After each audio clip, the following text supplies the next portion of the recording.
최근 이 대장동 일당에 대한 재판부 판단에서 이재명 대통령의 재판 중단과 관련된 지적도 있었다고 합니다. 1심 판결문 중 업무상 배임 관련 형사재판이 별도 진행 중 그마저도 이 대통령 재판은 절차 진행이 중단된 상태다.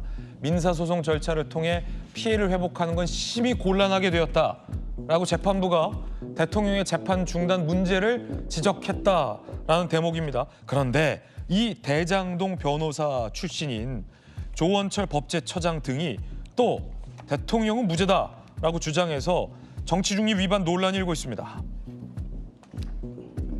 대장동 변호사 출신 조원철 법제처장, 이 대통령 대장동 일당과 만난 적도 뇌물받은 적도 없는데 주장은 너무 황당하다라며 무죄를 주장했습니다.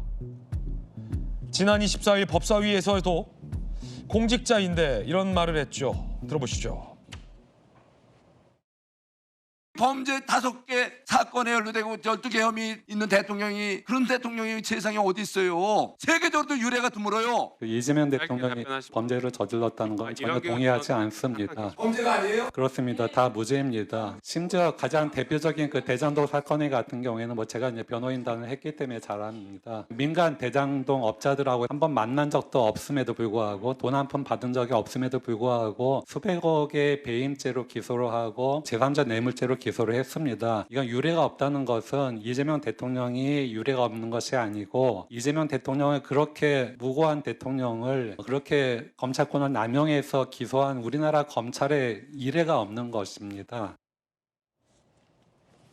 자, 이럴 거면 공직자 내려놓고 개인 변호사로 다시 대장동 변호사로 돌아가라. 야당은 이렇게 비판하고 있는데 김관선 변호사님 어떻게 보십니까? 저분은 국정감사장이 법정으로 착각하고 있는 것 같아요. 그래서 자기가 지금 이재명 대통령 변호인인지 아니면 범죄처장으로서 공직자인지를 굉장히 헷갈려하고 있다. 저는 그렇게 보거든요.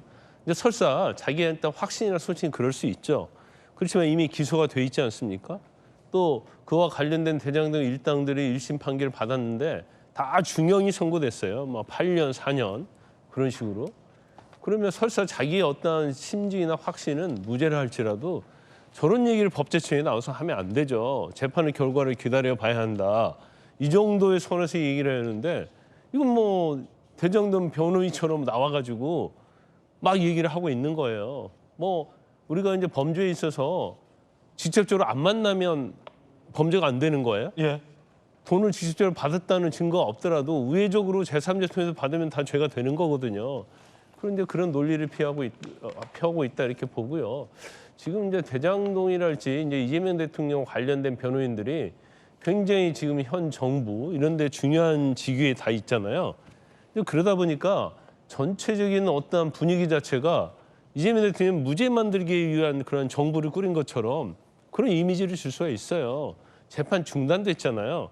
그러면 그 재판에 대해서는 본인의 언급을 좀 더 삼가하고 나중에 대통령 끝나고 나서 재판을 받게 되면 그때 결과를 보면 되는 것이지 지금 뭐 현직 대통령이라서 뭐 제가 볼 때는 충성을 다하기 위해서 위한 것인지 아부를 위한 것인지 모르겠지만 아직 재판 중인 사건에 대해서 무죄다고 막 본인이 강변하는 것 자체는 법제처장으로서 사실은 해서는 안 될 얘기를 하고 있는 겁니다.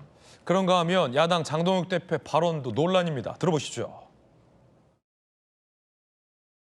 오늘 아침 더불어민주당의 박수현 대변인이 국민의힘을 형법 324조 강요죄 위반으로 국민께 고발한다고 했습니다. 여기에 대해서 국민들께서 이렇게 답하십니다. 닥쳐, 그거 내가 시킨 거야. 조경 변호사님 어떻게 보십니까? 글쎄요, 박수현 대변인의 강요죄는 대변인으로서 정치적 수사였죠. 이럴 수밖에 없는 상황을 왜 만드느냐. 이미 헌법의 해석상 정리가 된 문제 아니냐. 사법부도 그런 판단을 하고 있는 건데 결국에 이런 상황을 초래하고 있는 국민의힘에 대한 비판이죠. 근데 저렇게 거친 말로 비판할 문제인가 싶습니다. 그러니까 지금 뭐 결국에 여러 논란이 있었지만 재판중지법은 추진하지 않는 걸로 정리가 됐죠. 그럼에도 불구하고 국민의힘은 계속해서 이재명 대통령이 지금 이 국가적 과제를 수행하면서 실제 성공적으로 대통령직을 수행하고 있음에도 불구하고 여전히 자신들에 의해서 검찰권을 남용해서 기소된 야당의 대표로 보면서 계속 재판받으라는 요구를 계속하고 있는 거 아닙니까? 앞으로도 더 하겠죠. 그러니까 실제 국정을 비판하고 견제하는 역할을 해야 되는 게 야당이긴 합니다만 이미 지나간 사건이고 정지된 재판을 가지고 계속 이재명 대통령을 공격하면서 실제 국정에 전념할 수 있도록 도와주지는 못할 망정 그 사건을 가지고 저렇게 발목 잡는 태도가 지금 야당으로서 제대로 된 역할을 하고 있는 거냐 이런 비판을 안 할 수가 없고요. 저는 뭐 재판중지법 추진과 관련해서 대통령실과 여당과에 있었던 몇 가지 문제에 대한 거는 별개의 문제로 하고 국민의힘이 이 사안과 관련돼 보여주는 태도는 정말 비판받아 마땅하다고 봅니다. 자, 다양한 의견 전해드리고 있습니다.